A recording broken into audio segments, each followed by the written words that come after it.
Stress ഉണ്ടോ നിങ്ങൾക്ക്? Sorry, stress എന്ന് പറഞ്ഞപ്പോഴായിരിക്കും പലരും സ്ട്രെസ്സിനെ പറ്റിയിട്ട് ആലോചിച്ചിട്ടുണ്ടാവുക. സി, നമ്മൾ എല്ലാവരും സ്ട്രെസ് ഉള്ള ലൈഫിൽ കൂടെ തന്നെയാണ് പോയിക്കൊണ്ടിരിക്കുന്നത്. അത് എല്ലാ കാര്യത്തിലും, എല്ലാ തലത്തിലും നമുക്ക് എന്തുണ്ടാവും? സ്ട്രെസ് ഉണ്ടാവും. എന്നാൽ എല്ലാ സ്ട്രെസ്സും മോശമാണ് എന്ന് പറയുന്നത് ശരിയല്ല. രണ്ടു തരം സ്ട്രെസ് ഉണ്ട്. ഗുഡ് സ്ട്രെസ്സും ഉണ്ട്, ബാഡ് സ്ട്രെസ്സും ഉണ്ട്. നല്ലതുമുണ്ട്, ചീത്തയുമുണ്ട്. അപ്പൊ ഈ നല്ല സ്ട്രെസ്സിനെ എങ്ങനെയാണ് തിരിച്ചറിയാം? സി, നമ്മളൊരു എക്സാമിന് വേണ്ടി പ്രിപ്പയർ ചെയ്യുമ്പോൾ നമുക്ക് ആ എക്സാമിൽ എങ്ങനെയെങ്കിലും നമുക്ക് പാസ്സാവണം, അല്ലെങ്കിൽ നമുക്ക് അച്ചീവ് ചെയ്യണം എന്നുള്ളൊരു മോഹം വരുന്നത് ഈ ഒരു ചെറിയ സ്ട്രെസ് കാരണമാണ്.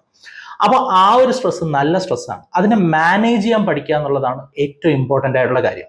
അപ്പോൾ സ്ട്രെസ് ഇല്ലാതെ ഒരു കാര്യവും നമ്മൾ അച്ചീവ് ചെയ്യാൻ പോകുന്നില്ല. സ്ട്രെസ് ഇല്ലാത്ത ലൈഫാണെങ്കിൽ വളരെ ഈസി ഗോയിങ് ആയിട്ടുള്ള ലൈഫായിരിക്കും. അപ്പോൾ stress must be there, but എന്ത് ചെയ്യണം? നമ്മൾ മാനേജ് ചെയ്യാൻ പഠിക്കണം. അപ്പൊ ആക്ച്വലി നമ്മൾ സ്ട്രെസ്സിനെ ഒഴിവാക്കാനല്ല പഠിക്കേണ്ടത്, ഉള്ളതിനെ നമ്മൾ മാനേജ് ചെയ്യാൻ പഠിക്കുന്നതാണ് ഏറ്റവും നല്ലത്. സോ സ്ട്രെസ്സിനെ പറ്റിയിട്ട് ഒരു ബാഡ് ആയിട്ടുള്ള ഒരു ചിന്താഗതി ഉണ്ട് എങ്കിൽ നിങ്ങളത് മാറ്റിവെക്കുക. ചില സ്ട്രെസ്സുകൾ നല്ലതാണ്, ചിലത് ചീത്തയാണ് കേട്ടോ. ഓക്കെ.